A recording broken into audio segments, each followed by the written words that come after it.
AITA for giving my son non-vegan food behind my wife's back? I am 32M. And my wife is 33F. We have been married for 8 years and have a 12-year son together. About 6 years ago, my wife decided to go vegan. She was sent the documentary Dominion by a vegan friend of hers and ever since has said non-vegan food is revolting and refuses to eat it. After a long conversation I agreed to go vegetarian and be vegan in the house and around her, which she was happy with. She also decided our son should be vegan, which after seeing a dietitian I also agreed with. Things have been fine with this arrangement until a few months ago when I began finding wrappers from non-vegan candy and even burgers from McDonald's in my son's school bag which he had been buying with chore money.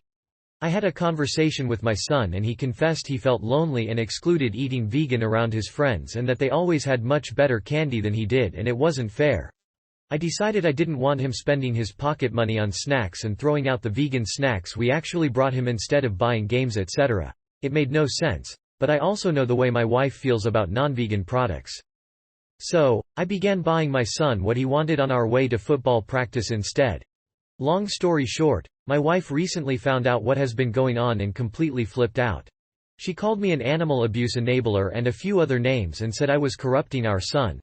Now she is not speaking to me. Our son panicked and told her I had bought the snacks for him and he didn't know they weren't vegan. I don't blame him for that. He just doesn't want to be in trouble with mom. AITA here?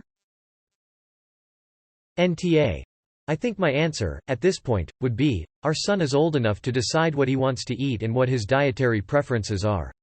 If we put him into a situation where he feels he has to hide things from us, that's on us. If your wife is confronting him about this in any kind of intimidating way or trying to make him feel guilty with the same phrases she's using with you, I would prioritize your son and his needs and well-being. Shit like this can cause a lot of problems.